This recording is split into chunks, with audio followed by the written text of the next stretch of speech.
Assalamualaikum warahmatullahi wabarakatuh. Allahu Akbar, Allahu Akbar, Allahu Akbar. La ilaha illallah wallahu akbar. Allahu Akbar walillahil hamd. Innal hamdalillah nahmaduhu wa nasta'inuhu wa nastaghfiruh wa na'udzu billahi min shururi anfusina wa min sayyiati a'malina. Man yahdihillahu fala mudilla lahu wa man yudlil fala hadiya lahu. Ashhadu an la ilaha illallah wahdahu la sharika lahu wa ashhadu anna Muhammadan 'abduhu wa rasuluh. Allahumma salli ala Muhammad wa ala ali Muhammad kama sallaita ala Ibrahim wa ala ali Ibrahim innaka Hamidum Majid. Wa barik ala Muhammad wa ala ali Muhammad kama barakta ala Ibrahim wa ala ali Ibrahim innaka Hamidum Majid. Ibadallah, أوصيكم ونفسي بتقوى الله عز وجل حيث قال تبارك وتعالى: أعوذ بالله من الشيطان الرجيم. يا أيها الذين آمنوا اتقوا الله حق تقاته ولا تموتن إلا وأنتم مسلمون. وقال: يا أيها الذين آمنوا اتقوا الله وقولوا قولا سديدا يصلح لكم أعمالكم ويغفر لكم ذنوبكم ومن يطع الله ورسوله فقد فاز فوزا عظيما. أما بعد، jemaah salat Idul Fitri yang dimuliakan Allah Subhanahu wa taala. Alhamdulillah, bersyukur kita kepada Allah Subhanahu wa taala. Rasa syukur hanyalah kemudian kita panjatkan atas segala nikmat yang Allah hadirkan dalam kehidupan kita. Kepada Allah Subhanahu wa taala, Rabb, tempat kita menggantungkan segenap asa dan harapan. Rabb, tempat kita mengadukan segala permasalahan, segala problematika kehidupan yang kita hadapi. Rabb, tempat kita berserah diri atas segala macam kelemahan dan kealpaan serta kepapaan. Hanya kepadanya lah kita menyembah, tunduk, patuh secara totalitas dengan menjalankan segenap perintah, juga menjauhi segala larangan. Dan hanya kepadanya lah kita memohon pertolongan atas segala ketidaksanggupan, atas segala kelemahan, atas segala ketidakberdayaan. Allah Subhanahu wa taala berfirman: Iyyaka na'budu wa iyyaka nasta'in. Hanya kepadamu lah kami menyembah, dan hanya kepadamu lah kami memohon pertolongan. Jemaah salat Id yang dimuliakan Allah Subhanahu wa taala, selawat dan salam semoga selalu tercurah limpahkan kepada Nabi kita Nabi Muhammad SAW beserta keluarga, sahabat-sahabatnya dan para penerusnya yang istiqomah hingga akhir hayat nanti. Dan terus kita berupaya, berdoa, bermunajat agar kelak kemudian kita termasuk dalam barisannya Rasulullah SAW.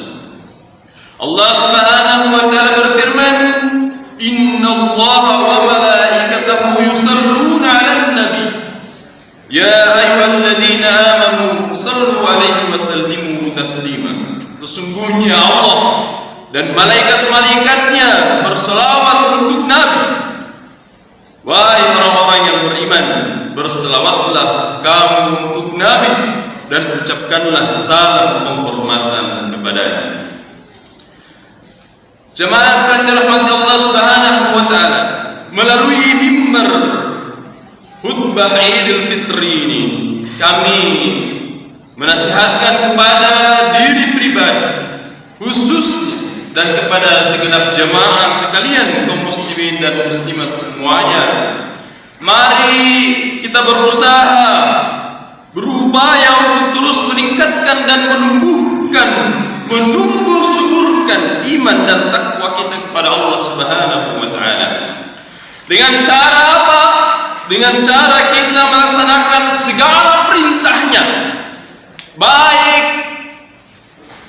perintah itu yang berat ataupun yang ringan, baik yang kita senangi maupun yang kita tidak senangi. Juga kemudian kita berusaha menjauhi semua apa yang dilarang oleh Allah Subhanahu wa taala, berat maupun ringan, baik yang kita senangi dan tidak kita senangi atau kita benci. Karena memang demikianlah prinsip hidup seorang mukmin sejati. Siapa yang mampu taat kepada Allah dan Rasul-Nya, maka dialah orang yang mendapatkan keberuntungan besar dalam hidupnya. Wa may yuti'illaha wa rasulahu faqad faza fawzan 'azima. Dan barang siapa yang menaati Allah dan Rasul-Nya, maka sesungguhnya ia telah mendapatkan kemenangan yang besar. Allahu Akbar, Allahu Akbar, Allahu Akbar. La ilaha illallah, wallahu akbar, Allahu akbar walillahil hamd. Jemaah salat Idul Fitri yang dimuliakan Allah Subhanahu wa taala. Gema takbir, tahlil dan tahmid meluncur deras dari jutaan lisan-lisan kaum muslimin di seluruh dunia, dan khususnya ratusan juta umat Islam yang ada di negeri di Indonesia, sebagai bentuk pengagungan dan ketundukan kepada Zat yang Maha Mulia lagi Maha Perkasa, Allah Subhanahu wa taala. Allah Subhanahu wa taala berfirman, "Walitukmilul 'iddata walitukabbirullaha 'ala ma hadakum wa la'allakum tashkurun." Dan hendaklah kamu mencukupkan bilangannya, dan hendaklah kamu mengagungkan Allah atas petunjuknya yang diberikan kepada kamu, supaya kamu bersyukur.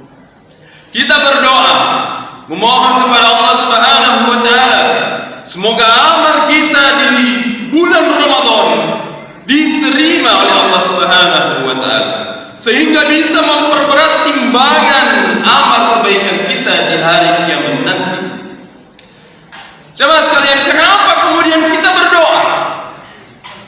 Karena manusia yang paling mulia di kolong langit ini pun berdoa, Allahumma sallimni ila Ramadan wa sallimni Ramadan wa tasallimhu minni mutaqabbalan. Ya Allah, antarkanlah aku hingga sampai Ramadan, dan antarkanlah Ramadan kepadaku, dan terimalah amal-amalku di bulan Ramadan. Hadis riwayat Tabrani. Kenapa kemudian juga kita harus berdoa? Karena generasi manusia terbaik setelah Nabi Muhammad pun berdoa, sebagaimana perkataannya Ali bin Abi Thalib, "Kunu liqabulil amali ashaddu ihtimaman minkum bil amal." Jadilah kalian orang yang banyak meminta untuk diterima amal ketimbang amal itu sendiri. Mu'alla bin Fadil berkata, "Was sahabatu kanu yad'una sittata ashhur ay yuballighahum Ramadan. Summa yad'unahu sittata ashhur ay yataqabbalahu minhu. Adalah para sahabat Nabi sallallahu alaihi wasallam. Mereka berdoa kepada Allah Subhanahu wa taala agar bertemu dengan bulan Ramadan. Dilakukan 6 bulan sebelum kedatangannya. Dan mereka berdoa kepada Allah Subhanahu wa taala supaya amalan Ramadan mereka diterima selama 6 bulan setelah Ramadan berlalu. Allahu Akbar, Allahu Akbar, Allahu Akbar, walillahil hamd. Jamaah salat Id yang dirahmati Allah Subhanahu wa taala. Memperoleh kemuliaan hidup, dan tentunya itulah yang ditarbiyahkan, diproses kepada kita semuanya. Ketika kemudian kita dipertemukan oleh Allah Subhanahu wa taala dengan bulan suci Ramadan. Untuk apa? Untuk mencetak hamba-hambanya yang kemudian dikategorikan sebagai hamba-hambanya yang mulia, hamba-hambanya yang memiliki derajat takwa yang tinggi di sisi Allah Subhanahu wa taala. Dan orang-orang yang mulia itulah yang kemudian mereka orang-orang yang dekat dengan Rabbnya. Walaqad karamna bani Adam wa hamalnahum fil barri wal bahr wa razaqnahum minat thayyibat wa faddalnahum ala katsirin mimman khalaqna tafdila. Dan sesungguhnya telah kami muliakan anak-anak Adam. Kami angkut mereka di daratan dan di lautan. Kami beri mereka rizki yang dari yang baik-baik, dan kami lebihkan mereka dengan kelebihan yang sempurna atas kebanyakan makhluk yang telah kami ciptakan. Juga Allah Subhanahu wa taala berfirman, laqad khalaqnal insana fi ahsani taqwim. Sesungguhnya kami telah menciptakan manusia dalam bentuk yang sebaik-baiknya. Namun pertanyaannya, kemuliaan seperti apakah yang Allah Subhanahu wa taala berikan kepada hamba yang dicintai? Apakah kemuliaan lantaran ia memiliki banyak harta, perusahaan besar, pertambangan, sumber daya alam baik darat maupun di laut? Apakah itu kemuliaan yang dimaksud? Apakah kemuliaan lantaran ia memiliki keturunan yang banyak, yang ia bangga-banggakan, masing-masing berjaya dalam karirnya, memiliki anak keturunan yang memiliki profesi-profesi yang begitu gembira? Apakah itu kemuliaan yang dimaksudkan? Pertanyaan selanjutnya, apakah kemuliaan itu adalah bagi mereka yang memiliki jabatan? Bupati, gubernur, menteri, anggota dewan, bahkan presiden. Apakah itu yang dimaksudkan sebagai orang yang mulia? Bala tentara kuat dan hebat, memiliki kendaraan tempur modern serta canggih, senjata-senjata modern. Apakah itu juga yang dimaksudkan dengan kemuliaan? Sama sekali rahmat Allah Subhanahu wa taala. Padahal kita saksikan orang-orang terdahulu yang Allah berikan kepada mereka kelebihan di dunia ini. Allah lebihkan mereka dalam hal duniawi, namun justru mereka itu yang dibinasakan oleh Allah Subhanahu wa taala. Kita lihat bagaimana kejayaannya Namrud, raja di raja. Bagaimana kemudian Fir'aun yang menganggap, yang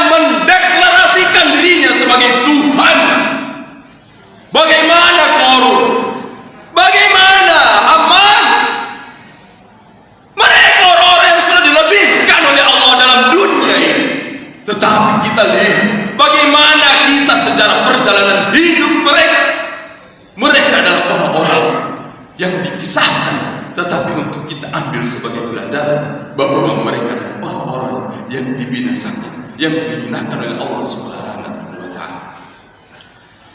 Maka tentunya jemaah sekalian, kemuliaan yang Allah kehendaki dan itu menjadi cita-cita kita semua. Kemuliaan seperti apa yang kita cita-citakan? Yang diharapkan, yang dikehendaki oleh Allah Subhanahu wa Ta'ala, yaitu kemuliaan menurut pandangannya Allah, menurut agama dan syariat. Kemuliaan menurut kehendak Sang Pencipta kita, yaitu Allah Subhanahu wa Ta'ala Rabbul Alamin.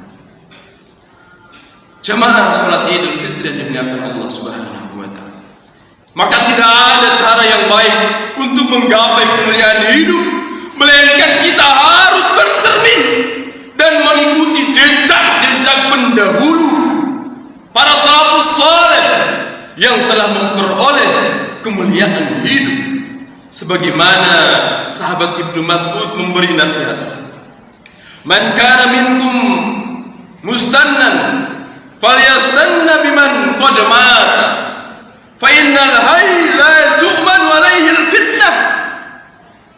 Ulaika ashabu Muhammadin sallallahu alaihi wasallam kanu afdalu hadhil ummah abarraha quluban wa a'maqaha ilman wa aqallaha takallufan.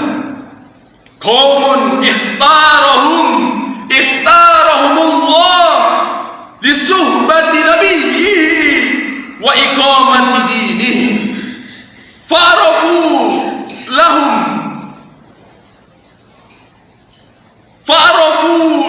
fadlahum wattabi'uhum fi atharihim wa tamassaku bima stata'tum min akhlaqihim wa dinihim fa innakum kanu alal hadiyal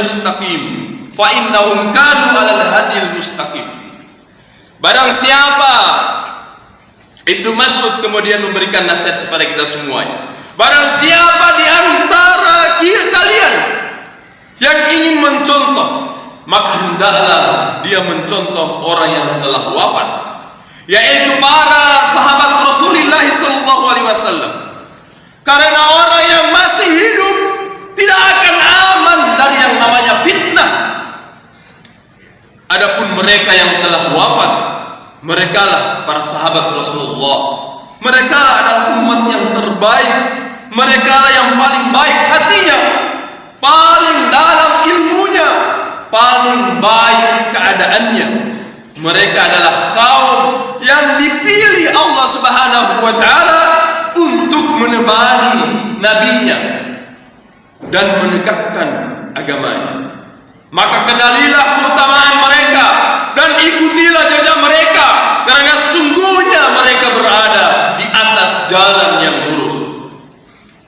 Hal ini dijelaskan dalam kitab Jami'ul Bayan wal Ilmi wa Fadlihi karangan Ibnu Abdul Bar. Jemaah sekalian rahmat Allah Subhanahu wa Ta'ala, mari kita petik nasihat agung sahabat mulia Umar bin Khattab dalam memaknai kemuliaan hidup manusia. Beliau berkata, kalau Allah bukan untuk melaksanakan 3 hal, maka aku tidak ingin hidup di dunia ini.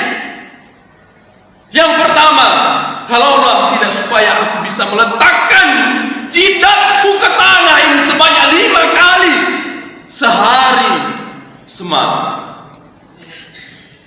Yang kedua, kalau Allah tidak supaya aku bisa duduk bersama saudara-saudara seiman dalam majelis ilmu untuk mendapatkan nasihat mulia sebagaimana buah yang telah masak dipetik dari Allah. Yang ketiga, kalau Allah tidak supaya aku bisa berjihad di jalan Allah Subhanahu wa Ta'ala.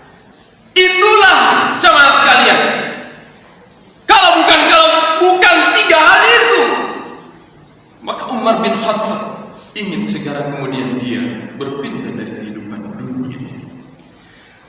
Maka jamaah salat Idul Fitri yang dimuliakan Allah Subhanahu wa taala, dari nasihat mulia sahabat Umar di atas dapat kemudian kita ambil hikmah, kita simpulkan bahwa hidup seseorang itu akan mulia, akan berfaedah, akan bermanfaat, akan memberikan kontribusi yang besar, yang positif untuk agama dan umat manusia, manakala ia dedikasikan pada 3 hal inti. Yang pertama, hidup untuk ibadah, mengabdi kepada Allah Subhanahu wa taala. Kita telah ditarbiyah oleh Allah Subhanahu wa taala sebulan penuh, dan kita termotivasi untuk berlomba-lomba fastabiqul khairat dalam kemudian menjalankan ketaatan kepada Allah Subhanahu wa taala. Kita telah ditarbiyah, diproses, dididik untuk menjadi hamba yang paling sedekat-dekatnya dengan Allah Subhanahu wa taala. Kita dididik menjadi orang-orang yang ingin bertaubat kepada Allah Subhanahu wa taala. Sebulan penuh Allah sediakan kita dalam proses Ramadan. Kalau sudah sebulan itu Allah sediakan untuk kita berlomba-lomba dalam kebaikan, berlomba-lomba dalam kemudian kita beramal, memotivasi diri yang kuat untuk bertobat kepada Allah. Kemudian kita tidak melaksanakan itu, mau tunggu momentum apa lagi, mau tunggu hari apa lagi, mau tunggu bulan apa lagi, kemudian kita ingin bertobat kepada Allah Subhanahu wa taala.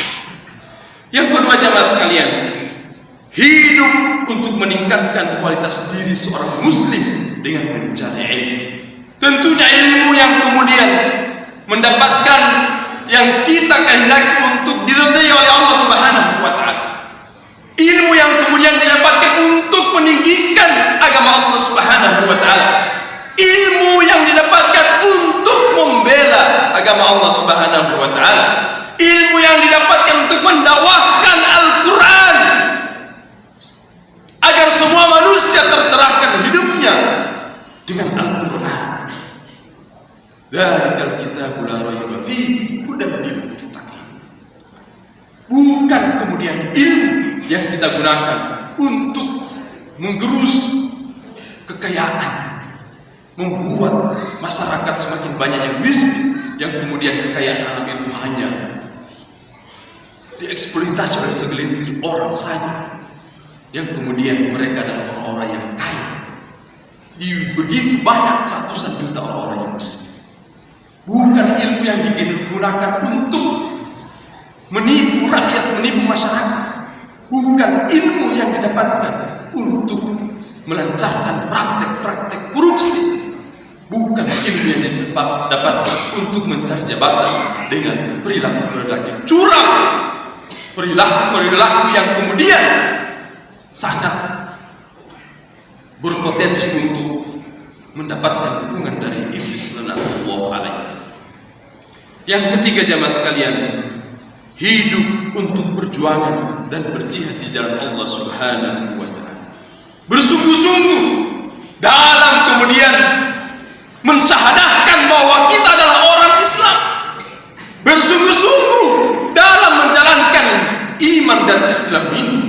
Bersungguh-sungguh dalam kemudian menjalankan syariat Allah Subhanahu wa taala. Bersungguh-sungguh dalam menjalankan apa yang kemudian Allah jelaskan dalam Al-Quran sebagai petunjuk, yang kemudian ketika kita mengikuti petunjuk itu lan tadillu abada, kita tidak akan selama-lamanya tersesat jemaah sekalian dari jalan Allah Subhanahu wa taala. Itulah 3 kemuliaan yang kemudian menjadi intisar dari nasihatnya sahabat Umar bin Khattab radhiyallahu. Jemaah salat Idul Fitri yang dimuliakan Allah Subhanahu wa taala. Selanjutnya, apa yang kemudian bisa kita kuatkan untuk menjadi pribadi-pribadi yang mulia? Yang pertama, hidup untuk ibadah, mengabdi kepada Allah yang disimpulkan dengan sholat 5 waktu. Kalau kita di bulan Ramadan sholat sunnah saja, kita adalah orang-orang yang tidak mau ketinggalan. Bagaimana kemudian dengan sholat wajibnya? Apakah kemudian yang menjadi pertanyaan? Apakah berhenti hanya di bulan Ramadan saja, atau kemudian kita lanjutkan di luar bulan Ramadan? Ketahuilah jamaah sekalian, bahwasanya sholat itu adalah ibadah yang agung dalam agama Islam, dan juga merupakan salah satu cara untuk mendekatkan diri kita kepada Allah Subhanahu wa Ta'ala. Memiliki masalah apapun, ketika kita curhatnya kepada Allah Subhanahu wa Ta'ala, kita curhat dalam sholat, memiliki masalah problem apapun dalam hidup, kita munajatkan, kita minta solusi dan jalan keluarnya dalam ibadah sholat kita. Tapi yang kemudian kita lihat realitasnya, banyak orang yang mencurhatkan, yang mengadukan masalahnya di medsos, di berbagai media sosial, sehingga dia berharap ada orang yang membaca dan kemudian tiba untuk membantu. Ketergantungannya bukan kepada Allah, tetapi kemudian digantungkan kepada manusia, makhluk yang diciptakan oleh Allah Subhanahu wa Ta'ala. Rasulullah SAW bersabda, yang artinya perjanjian antara kami dan mereka orang-orang kafir adalah sholat. Barang siapa meninggalkannya, maka dia telah kafir. Jamaah sekalian, ini adalah sabdanya Rasulullah SAW. Dalam hadis lain, bainal abdi wa bainal kufri wal iman as-sholat, fa idza tarakaha faqad asyrak. Pemisah antara seorang hamba dengan kekufuran dan keimanan adalah sholat. Apabila dia telah meninggalkan sholat, maka dia melakukan kesyirikan. Sholat adalah amalan yang pertama kali akan dimintai pertanggungjawabannya dan menjadi pengendali kita jamaah sekalian. Sholat menjadi barometer tegak atau robohnya bangunan agama seseorang. Rasul amri al-Islam wa amuduhu as-sholat.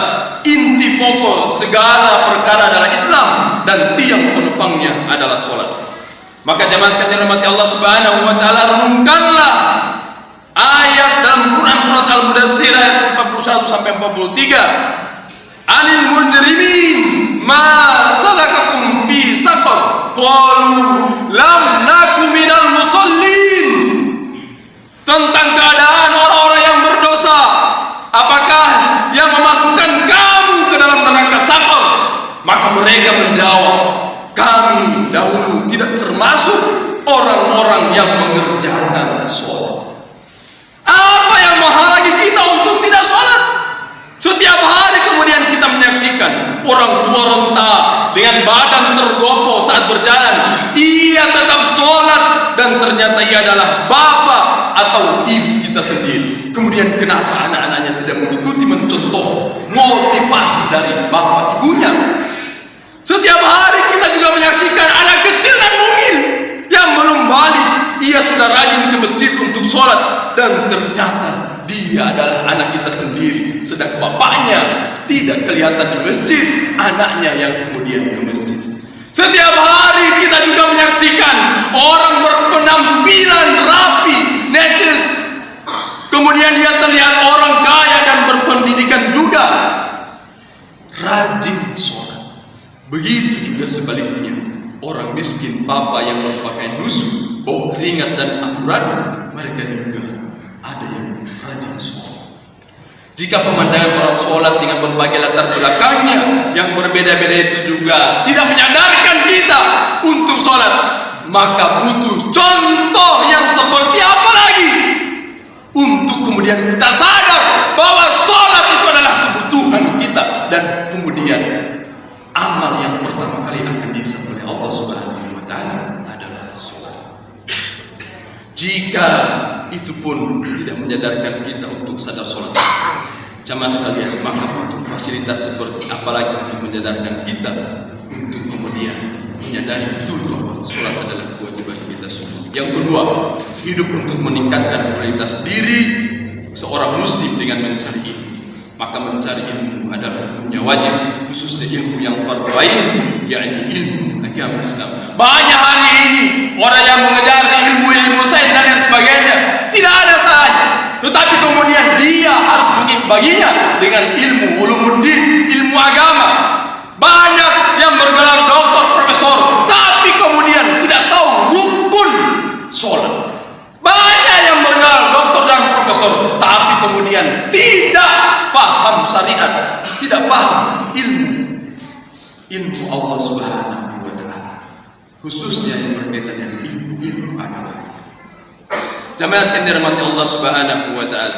Yang ketiga, hidup untuk perjuangan dengan berjihad di jalan Allah Subhanahu wa Ta'ala. Maka tidak ada tugas yang paling mulia dalam hidup manusia setelah lahir ke dunia ini kecuali dia memiliki tugas untuk menegakkan agama Allah Subhanahu wa Ta'ala. Wajahidu fillahi haqqa jihadi, dan berjihadlah kamu pada jalan Allah dengan jihad yang sebenar-benarnya. Jihad kemudian untuk menegakkan agama Allah, jihad menegakkan sholat, jihad kemudian kita menegakkan sunnah-sunnah Nabi-Nya. Jamaah sekalian dirahmati Allah Subhanahu wa Ta'ala, jihad dalam istilah syar'i dalam Islam jangan menjadi sesuatu untuk ditakutin. Dialah jalan pendahulu dalam perjuangan. Orang yang punya potensi jiwa atau fisik maka gunakan juga untuk perjuangan. Punya potensi lisan atau ilmu maka gunakan untuk perjuangan. Allah ingin melihat apa yang sudah kita berikan untuk agama ini. Maka Allah Subhanahu wa Ta'ala hanya meminta kepada kita, yang pertama, jadilah kita menjadi hambanya yang taat kepada Allah Subhanahu wa Ta'ala, menjadi hambanya yang pantang untuk melakukan kemaksiatan kepada Allah Subhanahu wa Ta'ala. Dan kemudian yang kedua, kita diminta untuk menegakkan agama Allah. Karena jemaah sekalian, ketika kemudian kita berkumpul satu hari, satu waktu nanti kita akan dikumpulkan bersama Rasulullah SAW. Apa kemudian yang akan kita banggakan dari kehadiran kita di bumi Allah ini, yang kemudian kita dilahirkan dalam keadaan memeluk Islam? Apa yang kontribusi yang kita berikan untuk agama Allah, untuk Islam ini? Apakah sudah kita mendakwahkan Islam ini? Sudahkah kemudian kita mendakwahkan Al-Quran? Sudahkah kemudian kita memberikan seluruh potensi yang kita miliki untuk membela, untuk meninggikan kalimat Allah, li'ilahi kalimatillah yang mulia? Maka kalimat takbir yang kita agungkan bukan sekedar kemudian kita asik dengan lantunannya, bukan kemudian kita asik dengan suara merdu yang mengagungkan kalimat-kalimat takbir itu, tetapi pahamilah bahwa memang kemudian kita disadarkan oleh Allah Subhanahu wa Ta'ala bahwa Allah dialah yang besar. Allahu Akbar. Sehebat apapun manusia, setinggi apapun derajatnya, sehebat apapun ilmu yang dia miliki, setinggi apapun jabatannya, maka dia adalah makhluk yang rendah, yang hina di hadapan Allah Subhanahu wa Ta'ala. Maka jemaah sekalian saksikan, mana ada sejarah pembesar, pejabat dan lain sebagainya ketika mendapati kalimat takbir mereka tidak mengucapkan Allahu Akbar. Semuanya pasti akan mengucapkan Allahu Akbar sebagai bukti bahwa memang dia adalah makhluk yang kecil, makhluk yang hina di hadapan Allah Subhanahu wa Ta'ala. Maka momentum Idul Fitri sebenarnya mengingatkan kepada kita semuanya bahwa kembali kepada fitrah. Fitrah kita adalah orang hamba yang kemudian fitrahnya bertauhid kepada Allah Subhanahu wa Ta'ala, hanya mengesahkan Allah saja. Tidak ada Tuhan yang berhak untuk kemudian kita sembah kecuali hanya Allah Subhanahu wa Ta'ala. Maka jemaah sekalian, marilah kesempatan ini kita bermunajat dan berdoa kepada Allah Subhanahu wa Ta'ala. Berharap itu bahwa dalam perjalanan hidup kita selama 11 bulan yang akan datang pasca Ramadan ini, kita tentunya ingin menjadi orang yang kemudian kelak juga akan dipertemukan oleh Allah dengan Ramadan tahun yang akan datang. Namun tidak sekedar hanya harapan, munajat dan doa sebagaimana yang digambarkan oleh bahwa para sahabat, para salafus saleh, orang-orang yang telah mengutamakan mereka untuk agama Allah, mereka berdoa agar mereka terus dipertemukan dengan bulan suci Ramadan. بالله من الشيطان الرجيم. الحمد لله رب العالمين، والصلاة والسلام على سيدنا محمد وعلى آله وصحبه أجمعين. ويا أيها الناس، قال الله تعالى في كتابه الكريم: أعوذ بالله من الشيطان الرجيم، ومن يتق الله يجعل له مخرجا ويرزقه من حيث لا يحتسب.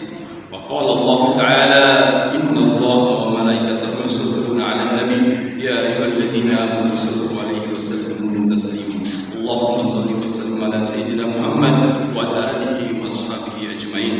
اللهم اغفر للمسلمين والمسلمات والمؤمنين والمؤمنات الأحياء والأموات إنك سميع قريب مجيب الدعوات ويا قاضي الحاجات. اللهم إنا نسألك الهدى والتقى والعفاف والغنى. اللهم إنا نعوذ بك من زوال نعمتك وتحول عاقبتك وفجاءة بمقعدك وجميع سخطك. اللهم ارزقنا رزقا واسعا حلالا طيبا مباركا فيه. اللهم ادفع عنا البلاء والولاء والوباء والفحشاء والمنكر والسيوف المختلفة والشدائد والمهن ما ظهر منها وما بطن. اللهم إنا نعوذ بك من البرص والجنون والجذام ومن سيئة الأسقام. ربنا لا تزغ قلوبنا بعد إذ هديتنا وهب لنا من لدنك رحمة إنك أنت الوهاب.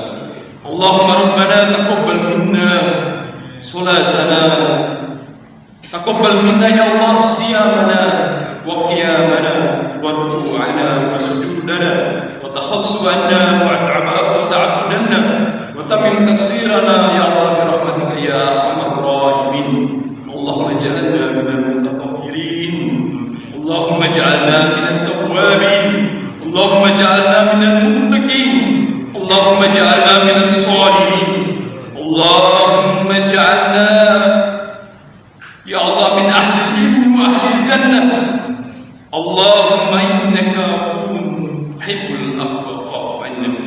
اللهم اغفر لنا ولوالدينا، اللهم اغفر لنا ولوالدينا، اللهم اغفر لنا ولوالدينا وارحمهم كما ربيانا صغارا. ربنا ظلمنا أنفسنا وإن لم تغفر لنا وترحمنا لنكونن من الخاسرين. ربنا آتنا من لدنك رحمة وهيئ لنا من أمرنا رشدا. اللهم اهدنا إلى صراط مستقيم، اللهم اهدنا إلى صراط مستقيم، اللهم اهدنا إلى صراط مستقيم، صراط الذين أنعمت عليهم من النبيين والصديقين والشهداء والعلماء والصالحين. اللهم ارزقنا متابعة النبي صلى الله عليه وسلم أولا وآخرا وظاهرا وباطنا وقولا وفعلا وطاعة وعبادة وعملا صالحا وعدا. اللهم أحينا بحياة العلماء وأمتنا بموت الشهداء واشرنا يوم القيامة في جمرة الأولياء عليهم الصلاة والسلام. اللهم ربنا آتنا في الدنيا حسنة وفي الآخرة حسنة وقنا عذاب النار وادخلنا جنة مع الأبرار يا عزيز يا غفار يا رب العالمين. وصلى الله على سيدنا محمد النبي الأمي وعلى آله وصحبه أجمعين. سبحان ربك رب العزة عما يصفون وسلام على المرسلين والحمد لله رب العالمين. والسلام عليكم